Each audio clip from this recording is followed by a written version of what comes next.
Yo, what's going on, guys? It's Houston Sports Talk back into the video day, and today the Notre Dame Irish beat Penn State 27-24, and Notre Dame is headed to the national championship for the first time since 1988. It took 37 years, but Notre Dame is headed back to the national championship. Penn State, who hadn't been to the national championship since 1986, so it had been even longer for them, could not win, and a big lead for Penn State, or not a big lead, but 10-0. It's not a huge lead, but it's a comfortable lead, and Penn State did lose that 10-0 lead, and Notre Dame wins in a nail biter. I think if you would have said that there would have been 51 points scored in this ball game tonight, it'd be a surprise, especially if you said it at halftime, because there was only 13 points scored in the second quarter. The second half was definitely a delight, but the first half was terrible. And I think the first half we got was what we expected. The second half, what we got was amazing, but we definitely did not expect that. But a terrific game this was, and a 41-yard field goal from Mitch Jeter is the game winner, and let's get into this game. 27-24, no score in the first quarter, which is not so surprising when there was only 13 points scored in the first half. Ryan Barker starts it off with a 20-yarder. Then a Nicholas Singleton 5-yard touchdown run, 10-0. He was probably the best player on this field for both teams today, but that doesn't matter much since they lost. Mitch Jeter with a 41-yard field goal to make it 10-3, and then that's it, going to halftime. Riley Leonard with a 3-yard touchdown run, open up the third quarter, first drive, 10-10. Then Jeremiah Love with a 2-yard touchdown run, 17-10. Then Nicholas Singleton with a couple 7-yard touchdown runs, makes it 17-17 and 24-17.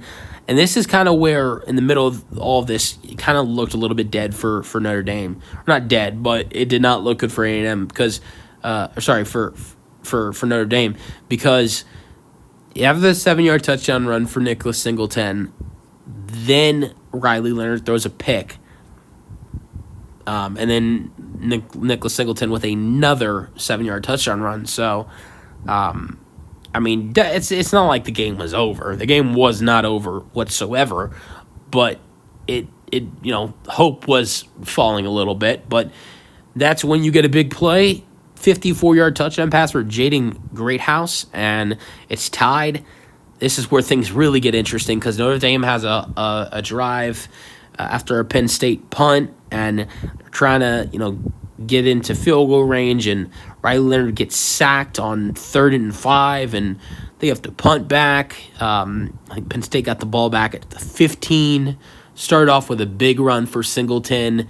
I think it was about 13-yard run for Singleton, and that's when you're going to start passing. There was like 35 seconds left. I think it was 38 seconds left, and that's when Drew Aller, with pressure, throws the ball as he's getting hit to the middle of the field, and it was an amazing interception from one of the Notre Dame DBs, and so it's a very bad throw for Drew Aller, and it's not something he's really done in his career. Are those stupid plays, This is a guy who, in 3 years at Penn State, has only thrown 10 interceptions. So he doesn't make those kind of mistakes and throw stupid passes like that. But in pressure, in multiple ways, pressure from Notre Dame defense, just it being a pressure situation in the game,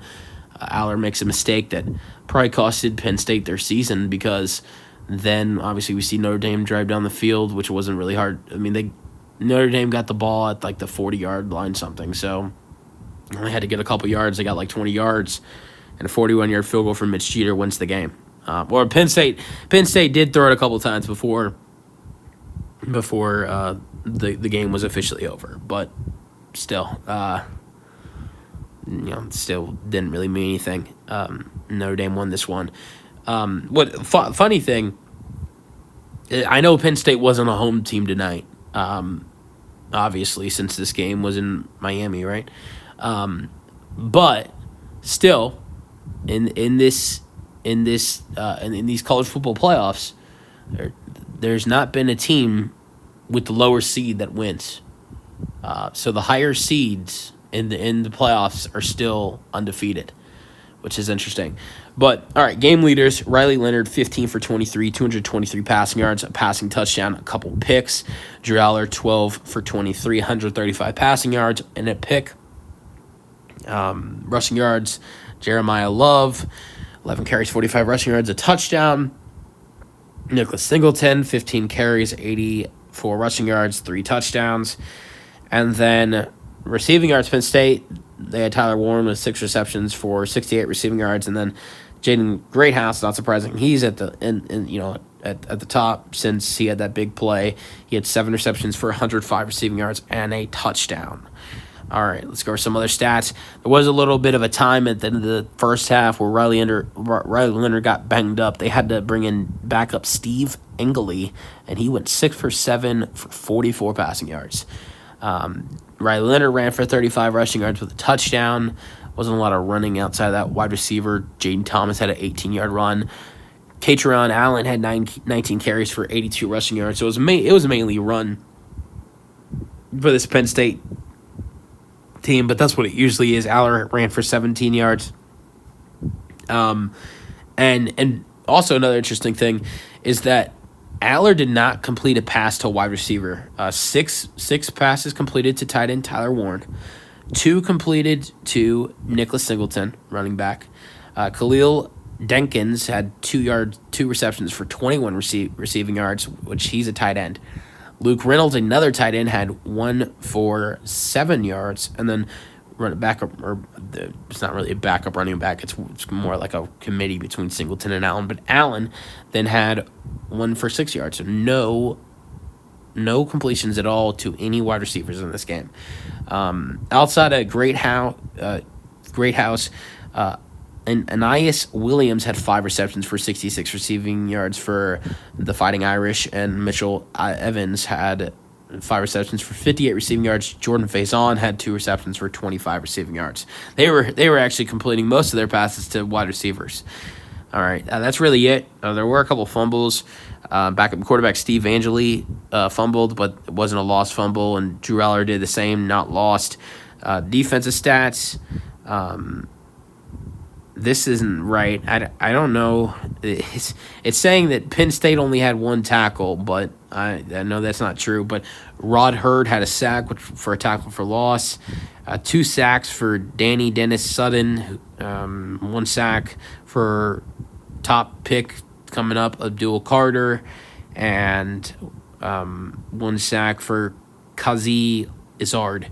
The interceptions for the one for Notre Dame goes to Christian Gray, great play, which probably won Notre Dame their season or kept their season alive, potentially won them their season since they could win the national championship still. Zeke Wheatley had an interception, and Danny Dennis Sutton, alongside his 2 sacks, had a pick. So great day for him. But yeah, great win for Notre Dame. And they're going to either play Texas or Ohio State. It will be an interesting one indeed, whoever they play. I think it'll be a great matchup, whether it's Texas or Ohio State against Notre Dame. And the one thing I was thinking about watching this game, I was thinking, if Notre Dame wins, which is crazy, this is crazy. If Notre Dame wins the national championship, wins it all, if they beat Ohio State or Texas, that mean Western Kentucky is the real national champion? It's crazy that the only team they lost to this year was Western Kentucky.